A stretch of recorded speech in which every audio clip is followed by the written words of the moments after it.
Olá, meninos e meninas, sejam muito bem-vindos a mais um encontro de ensino religioso. Eu sou a professora Tatiane. Bom, pessoal, hoje nós vamos falar um pouco sobre religião e geografia, ou geografia da religião, ou geografia religiosa, como vocês queiram chamar. É interessante a gente entender e perceber que a religião ela pode estar presente dentro de muitas ciências. Então, a geografia também é uma dessas ciências onde a religião vai se fazer presente, tá? Então, nós vamos estudar aqui Escola Pedro Ramos e a geografia da religião. Como vocês sabem, né, essa semana vamos comemorar a fundação da escola e, devido a esse acontecimento, essa festividade, nós estamos fazendo esta aula, trazendo como foco, como tema principal, a localização, geolocalização e religiosa da Escola Pedro Ramos, tá certo? Então, vamos entender um pouco aqui sobre a nossa escola. A localização geográfica da escola, onde a escola está inserida, tá? A Escola Municipal de Ensino Fundamental Pedro Ramos Coutinho, ela foi fundada no dia 23 de março de 1971 e construída num terreno doado pela família Ramos, por isso o nome Pedro Ramos. Hoje, geograficamente, a escola está localizada na rua Professora Maria José de Souza Justino, no bairro de Santa Luzia, em Sapé. A gente pode perceber aí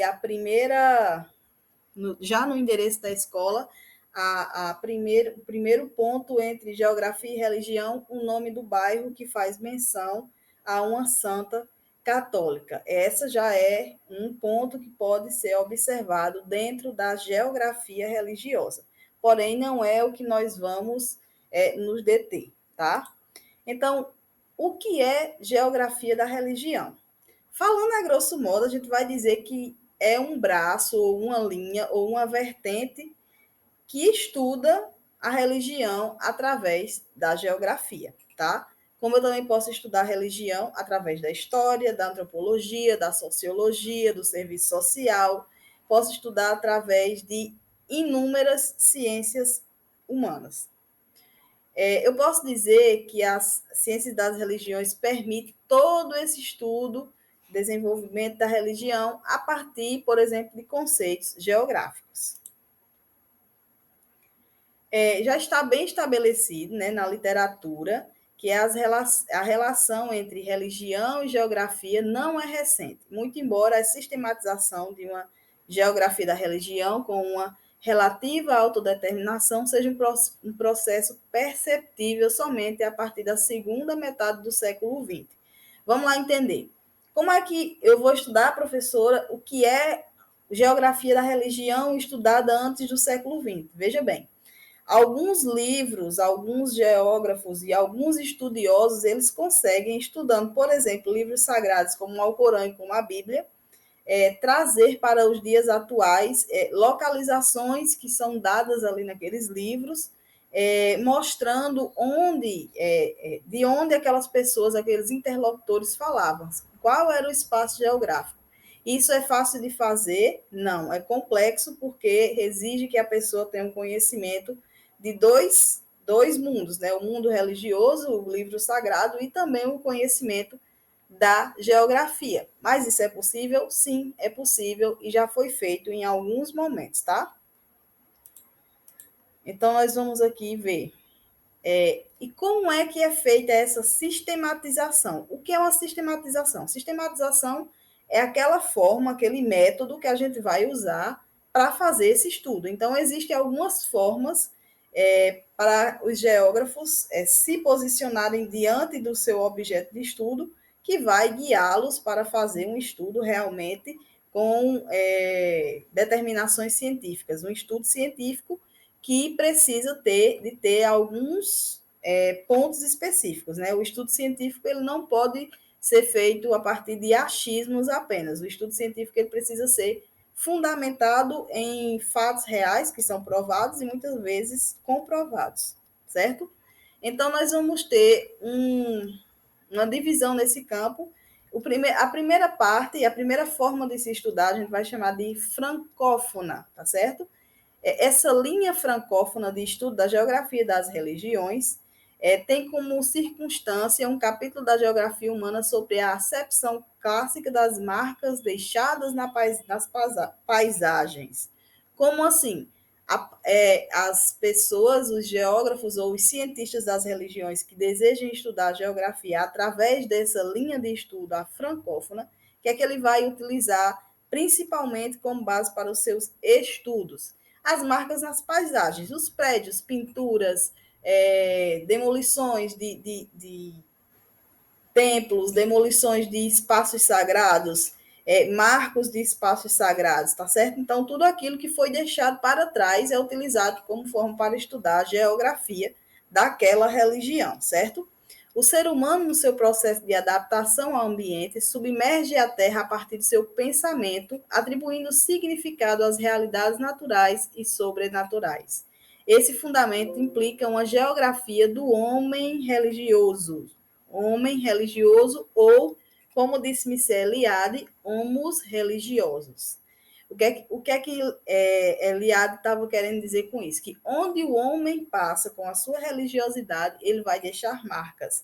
E essas marcas, ela tanto pode ser estudada por antropologia, história, como também pela geografia, certo? Porque essas marcas religiosas vai trazer, sim, aspectos geográficos importantes que devem ser estudados.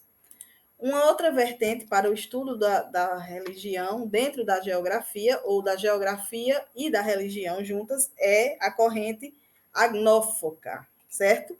Colocada na geografia da religião como um capítulo da geografia cultural, ou seja, nessa forma de pesquisar, não vai se pesquisar, como na anterior, marcos geográficos ali específicos, como eu falei para vocês anteriormente, lugares sagrados, espaços sagrados, coisas arquitetônicas ou marcos que sejam palpáveis, tá? Então, nessa segunda vertente, ela vai trabalhar muito mais com a questão do sub do que está no pensamento, do que está na subjetividade humana. Então, ele vai trabalhar a religião subjetiva naquele ambiente, certo? A subjetividade da religião, essa parte da religião que não se pode tocar. Ou seja, aqueles grupos religiosos, por que se reúnem, o que marca naquela região, aquelas reuniões de grupos religiosos, e dessa maneira esse estudo vai sendo feito muito mais de uma forma humana, pelo caráter humano da religião, da geografia, do que pelo caráter material, certo? Então, nós vamos passar aqui para a divisão e a sacralização do espaço geográfico, tá bom? Então, nós vamos ter algumas formas de dividir esse espaço geográfico. E vamos ter aqui 7 formas. A cosmológica, que é a localização onde está no cosmo, no espaço onde está aquele lugar religioso que está sendo estudado pela geografia. A teocêntrica, que é o lugar, o espaço onde aquela religião considera que está o seu Deus. A gente também vai levar, não vamos levar em consideração aqui apenas a religião judaico-cristã, que diz que Deus está em todos os lugares.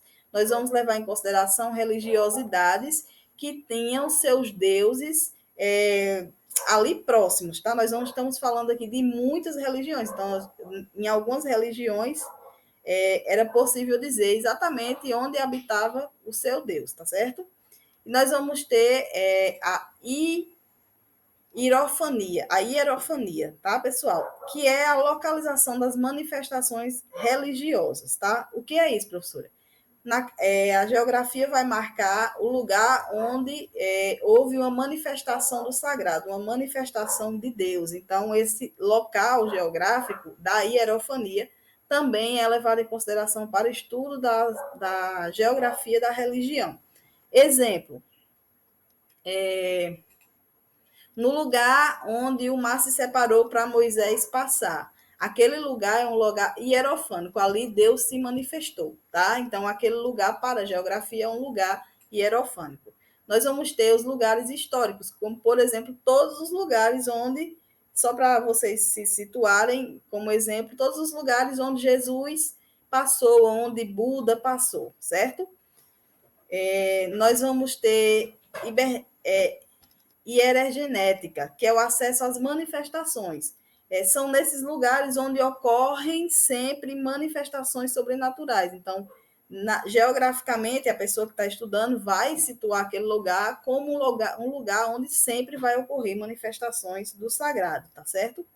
Nós vamos ter também o espaço geográfico delimitado pela religião, pela autoridade religiosa.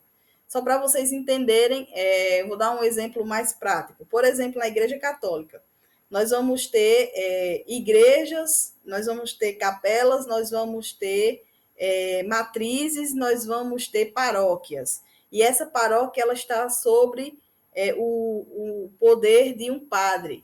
E nós vamos ter os bispos que estão responsáveis pelas dioceses e arquidioceses. Então, vamos ter esses espaços de autoridade. E também vamos ter os espaços rituais, tá? Espaço ritual, ele vai diferenciar um pouco de hierogenética na seguinte situação. O ritual ele acontece no espaço ritual, o que não significa que ali vai acontecer a manifestação do sagrado, tá? Na hierenergética, desculpa, pessoal, hierenergética, o sagrado sempre vai se manifestar. Na ritual, não, vai acontecer o ritual, mas não necessariamente o sagrado vai se manifestar, certo? Então, nós vamos ter como para esse nosso estudo aqui da geografia da nossa escola, da geografia religiosa da nossa escola, nós vamos usar e partir de uma outra forma de estudo, que é a geografia cultural, que diz respeito ao homem, não como indivíduo, mas como um compartilhador e um transmissor de cultura. Seu principal interesse diz respeito a dois tipos de relação: interação entre culturas e seu complexo ambiente terrestre e a interação espacial entre as diferentes culturas. A geografia da religião investiga essas relações, concentrando sua atenção no componente religioso presente na cultura. Então, o que é que nós vamos fazer nessa aula? Nós vamos tentar entender onde é que está a nossa escola, quais são as religiões que cercam a nossa escola, quais as influências que das religiões que cercam a nossa escola trazem para dentro da nossa escola e para a nossa forma de pensar e de agir, certo? Então, partindo desse princípio de geografia da cultura, nós vamos entender o contexto religioso geográfico que caminham sempre de mão dada. Geografia e contexto religioso, eles sempre vão estar de mãos dadas. Por quê? Lugares geográficos onde estão localizados templos religiosos, onde estão localizados locais de culto, onde estão localizados locais hierofânicos, esses lugares dentro da geografia são sempre muito importantes para a gente estudar, certo? E quando a gente está falando da nossa escola, qual é a importância de compreender a religiosidade que cerca a nossa escola? Compreendendo essa religiosidade que cerca a nossa escola, nós vamos compreender outro tanto de coisas que acontecem dentro da nossa escola. Por exemplo, se nós temos uma hegemonia circulando na nossa escola de igrejas cristãs, é possível que nesta região é possível, não estou dizendo que há, mas é possível que nessa religião possa haver pessoas com grande intolerância religiosa a religiões africanas, por exemplo, tá?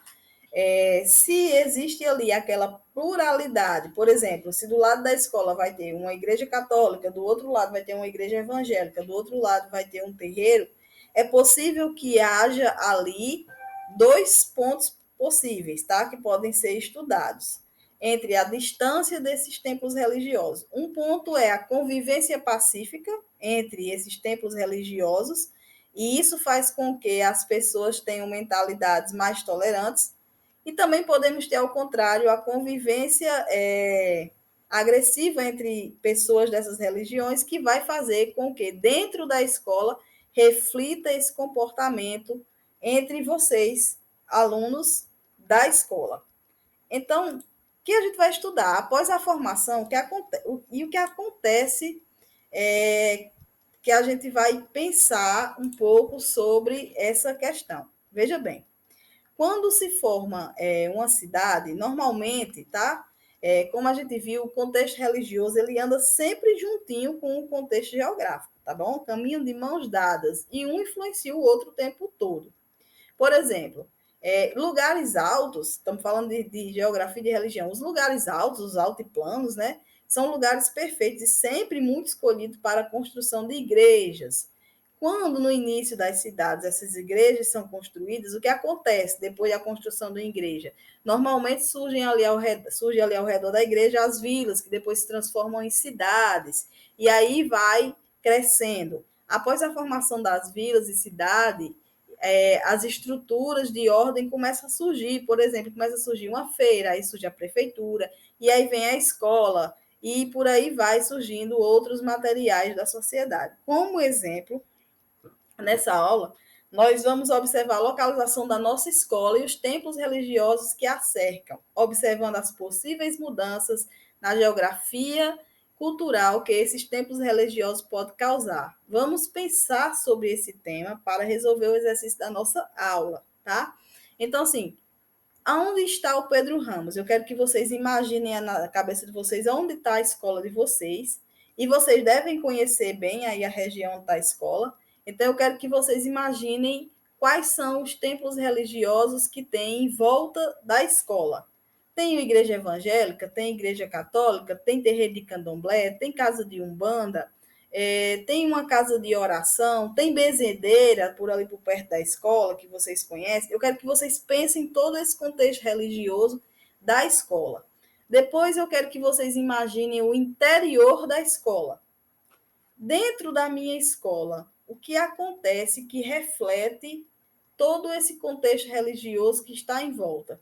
Na escola eu vou ter imagens de santo exposta, eu já vi isso em algum lugar na minha escola, eu já vi frases bíblicas em algum lugar da escola, escrita em algum lugar, ou eu já recebi mensagens da escola que venham com alguma frase bíblica, ou eu já participei na minha escola de algum culto evangélico, católico, eu já presenciei, por exemplo, uma manifestação, uma homenagem, manifestação afro-religiosa.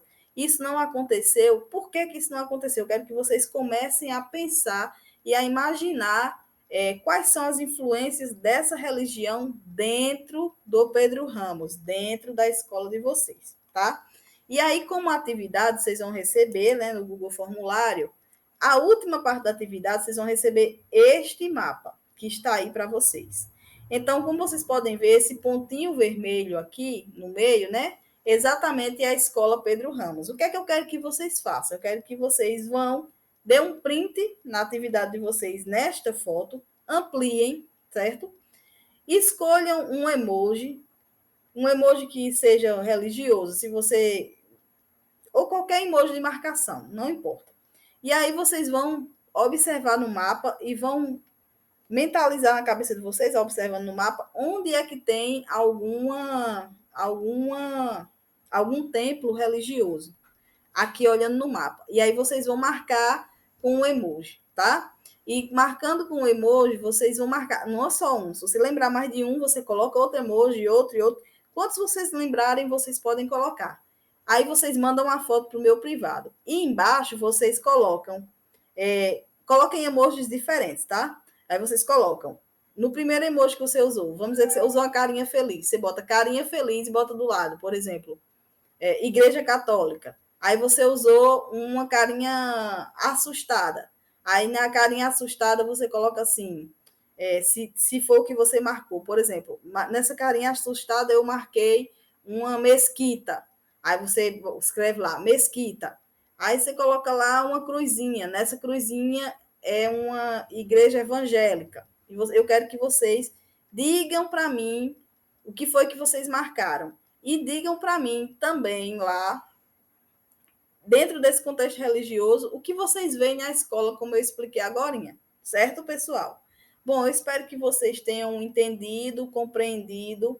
Essa é a nossa forma de homenagear a fundação da escola, mostrando onde a escola está inserida, o que está religiosamente ao lado da nossa escola, quais as influências que ela recebe, né, das religiões. e como é que a gente pode utilizar, né, esse conhecimento para a nossa vida, né?